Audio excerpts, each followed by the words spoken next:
Beautiful Nollywood actress wey dem dey call am Tonto Dike don find new love o my pipo.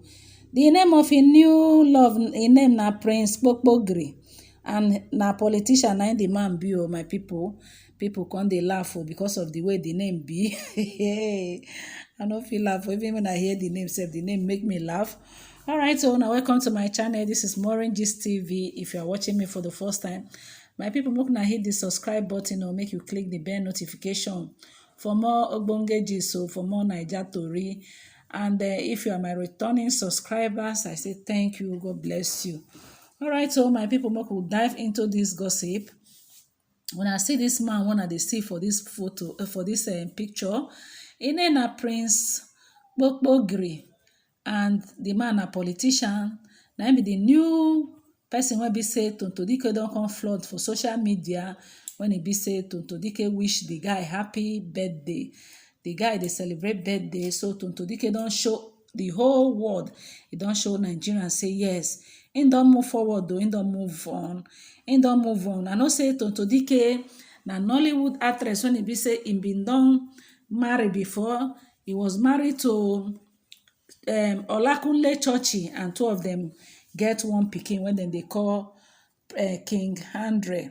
So their relationship come hit the rock o when Tonto Dike say the husband na 40-second man abi na 1-minute man.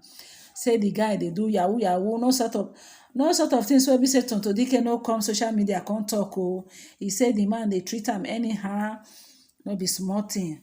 So tey Tonto Dike come say im husband na irresponsible man, say e no dey take care of the son wey be say two of them get.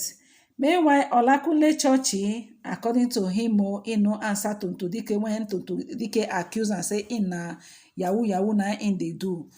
Olakunle Churchy don marry im friend wey dem dey call Rosary Moral.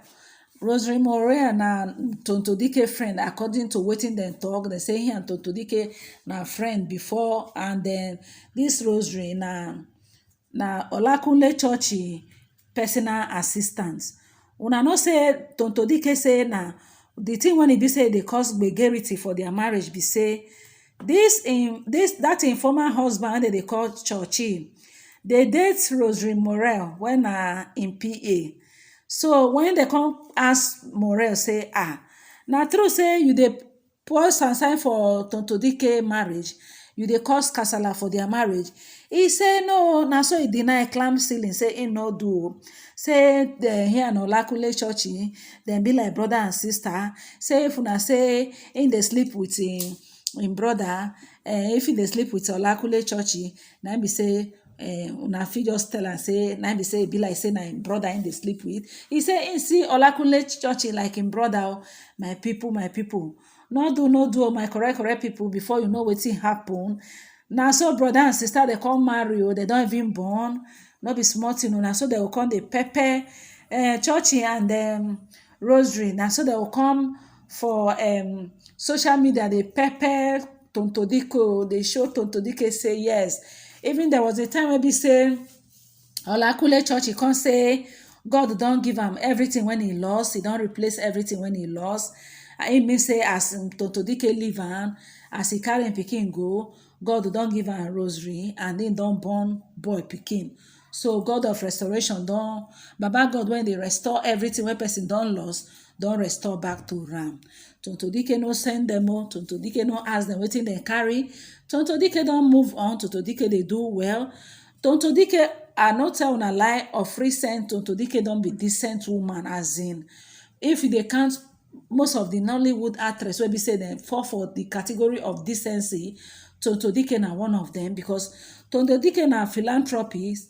She gets foundation wey be say she dey take dey help people. She's into different things. In fact, Tonto Dike na politician. Whether na because of say na this guy wey be say im dey friend, im mood of dressing don change. Tonto Dike is not doing bad. So we dey very happy for her. We dey wait. In fact, we the internet in-law, we dey wait so, because very soon they will come tell us the color of our shebi wey be say we go wear, and we go ready to buy am, so that we go come help Tonto Dike. Thank God. My people know better. Another thing wey be say come dey make me dey laugh be say from the comment section, the way they come dey laugh about the man name. So and one person say from his name he will know how to knack very well. The name be like those medicine wey dey wey dey make man last longer, kpokpogiri bitter. Oh my God, this Nigeria people wey number no reach 10 o. Na wetin one person talk for comment section. Another people say, I'm genuinely happy for her. She deserve all the love and happiness. Yes, so we the internet in-law, we happy for Tonto Dike. Another person say, no wonder she's been getting those political appointments. Thank God for her, oh, my people. Another person say, big fish, Tonto made me proud with this choice. A choice I stand. Somebody can show in superpower hand. That be small thing, no. Another person say, as this girl hide her bobo reach, una still expose am. Che umuwa. Umuwa mean say what people. Another person say, no weapon fashioned against them shall prosper in Jesus' name. Happy birthday, sir. Another person say, Tonto found love again. Wow, congratulations. Another person say, for goodness sake, make una leave Tonto Dike. She deserve all the love and happiness forever, please. Another person say, is it true? Is it true love, money, or fame? I beg, I no feel laugh. One say, I and Tonto attended FGC Port Harcourt, and from a young age, you see her flocking around SS3 boys while we were at JSS2. You still never change, Charity. Una no say Tonto Dike English name na Charity. So another person say it is the Kpokpogiri name for me. The person come put emoji laughter. Honestly, when I hear the name Kpokpogiri, the name make me laugh. I say, sure, which kind of name be this?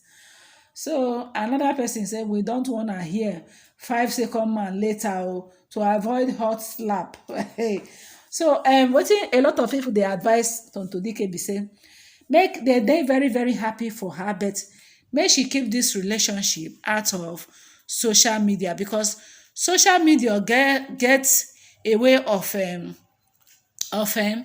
destroying marriage. Now the truth be that social media they too dey prognose for marriage. Before you know, marriage go come dey get k-leg. Marriage wey be say e get straight leg fit come dey develop bow leg or k-leg. So the most of the Tonto Dike fans then they expect say Tonto Dike should keep this her new relationship out of social media. My country people, how una see this whole matter? What are your thoughts? Make you leave your comment for comment section if you get anything wey you want to. One person say, handsome man, this is my uncle from my great grandmother family. She come put emoji, 4 emoji laughter. Congratulations, dear. Welcome to our kindred. Now one person I talk so, love is indeed a beautiful thing. I go love. Oh, now another person talk that one. This person says, see my guy, please no fall our hand. Oh, please take care of our queen. You hear? Happy birthday. Won't come our color, please. Please have sense. So please have sense. So Tonto is a king and a queen. Kindly treat her accordingly. So my people, this na the matter wey be say I say make I carry come.